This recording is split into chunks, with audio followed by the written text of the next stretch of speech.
Python Puzzle 19, your time starts now. चलिए सबसे पहले इसका आउटपुट देख लेते हैं। तो इसका आउटपुट है 407 इज़ एन आर्मस्ट्रॉन्ग नंबर। चलिए समझते हैं आउटपुट कैसे आया। तो सबसे पहले समझ लेते हैं आर्मस्ट्रॉन्ग नंबर होता क्या है। जो आर्मस्ट्रॉन्ग नंबर होता है उस नंबर की जितनी भी डिजिट्स होती हैं उन सब डिजिट्स का इंडिविजुअली क्यूब करके उन सारी डिजिट्स को प्लस कर दें तो फिर से अगर वही नंबर मिल जाता है तो वो आर्मस्ट्रॉन्ग नंबर कहलाता है। जैसे यहाँ पे 407 है तो पहले 4 का क्यूब करें, फिर 0 का क्यूब करें, फिर 7 का क्यूब करें और इन सबके क्यूब करने के बाद इन सारे नंबर्स को ऐड कर दें तो 407 ही मिलेगा। तो जो 407 है आर्मस्ट्रॉन्ग नंबर है। चलिए अब समझ लेते हैं कोड वर्क कैसे कर रहा है। सबसे पहले यहाँ पे नम नाम का एक वेरिएबल बनाया गया जिसके अंदर 407 वैल्यू इनिशियलाइज़ कर दी गई। फिर इसके बाद सम नाम का एक वेरिएबल बनाया गया जिसके अंदर 0 वैल्यू इनिशियलाइज़ कर दी गई। फिर इसके बाद टेम्प नाम का एक वेरिएबल बनाया गया जिसको नम की वैल्यू असाइन कर दी गई। फिर इसके बाद वाइल लूप लगी है जिसमें कंडीशन है टेम्प ग्रेटर देन 0। तो अगर टेम्प की वैल्यू 0 से बड़ी होगी तो जो वाइल लूप है एग्जीक्यूट हो जाएगी। अब क्योंकि फ्रेंड्स यहाँ पे टेम्प की वैल्यू नम के इक्वल हो गई थी तो टेम्प की वैल्यू 407 हो गई और 407 जो होता है वो ग्रेटर होता है 0 से, तो ये जो कंडीशन है ट्रू हो गई। फिर इसके बाद डिजिट नाम का एक वेरिएबल बना हुआ है जिसके अंदर लिखा है टेम्प मॉडुलस 10, मतलब 407 मॉडुलस 10। तो डिजिट की जो वैल्यू हो गई वो 7 आ गया। फिर इसके बाद sum plus equal to sum exponent 3 लिखा हुआ है। इसका मतलब है sum equal to sum plus digit exponent 3। तो सम 0 है तो 0 प्लस डिजिट यहाँ से 7 आ गई तो 7 की पावर 3 मीन्स 343। तो अब सम की वैल्यू 343 हो गई। फिर इसके बाद लिखा है temp floor division equal to 10, मतलब अब क्योंकि यहाँ पे टेम्प की वैल्यू 407 थी तो 407 डिवाइडेड बाई 10 हो गया जिसका आंसर 40 आया।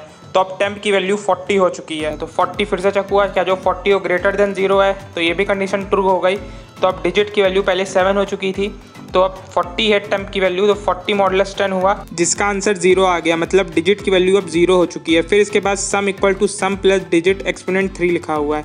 अब क्योंकि यहाँ पे डिजिट की वैल्यू 0 हो चुकी थी तो सम की वैल्यू 343 बनी रही। फिर इसके बाद temp floor division equal to 10 लिखा हुआ है। अब क्योंकि यहाँ पे टेम्प की वैल्यू 40 हो चुकी थी तो 40 फ्लोर डिवीज़न 10 हुआ जिसका आंसर 4 आ गया। तो अब टेम्प की वैल्यू 4 हो चुकी है। फिर से वाइल लूप चली और चेक हुआ 4 ग्रेटर देन 0, ये कंडीशन से ट्रू हो गई। तो अब डिजिट की वैल्यू 4 मॉडुलस 10 हुई, मतलब डिजिट की वैल्यू 4 हो चुकी है। फिर इसके बाद sum equal to sum plus digit exponent 3 लिखा हुआ है। तो सम की वैल्यू 3 हो चुकी थी तो 343 प्लस 4 की पावर 3 मीन 64। तो 343 प्लस 64 तो सम की वैल्यू 407 आ गई। तो अब टेम्प की वैल्यू 4 हो चुकी है तो 4 फ्लोर डिवीज़न 10 होगा जिसका आंसर 0.4 आएगा और 0 जो होगा वो 0 ग्रेटर देन 0, ये फिर कंडीशन फॉल्स हो जाएगी। तो अब सम की वैल्यू जो थी वो 407 रही। फिर इसके बाद इफ़ कंडीशन में आ गया और चेक हुआ क्या जो नम है वो डबल इक्वल टू सम है, मतलब नम की वैल्यू 407 है वो क्या सम के इक्वल है, तो ये कंडीशन ट्रू हो गई।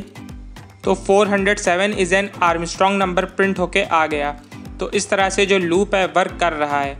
अब अगर फ्रेंड्स नम की वैल्यू 407 के अलावा कुछ और होती, मान लीजिए 310 होती, तो सबसे पहले 3 का क्यूब करते जिसका आंसर 27 आता, फिर 1 का क्यूब करते तो 1 आता, फिर 0 का क्यूब करते तो 0 आता। तो जब इन सारे नंबर्स को ऐड करते तो 28 आता। तो ये जो नंबर होता ये आर्मस्ट्रॉन्ग नंबर ना होता और ये इफ़ कंडीशन रॉन्ग हो जाती और एल्स कंडीशन में आ जाता और लिख के आ जाता 310 is not an Armstrong number.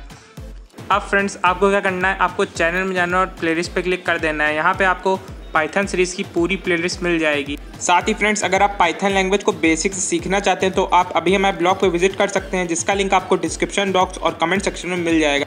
और फ्रेंड्स अगर आपको ये वीडियो पसंद आ रही हो तो इस चैनल को सब्सक्राइब करें, साथ में बेल आइकन को भी प्रेस कर दें जिससे आपको ऐसे ही वीडियोज़ की लेटेस्ट अपडेट्स मिलती रहें। चलिए फ्रेंड्स मिलते हैं नेक्स्ट वीडियो में। Thanks for watching.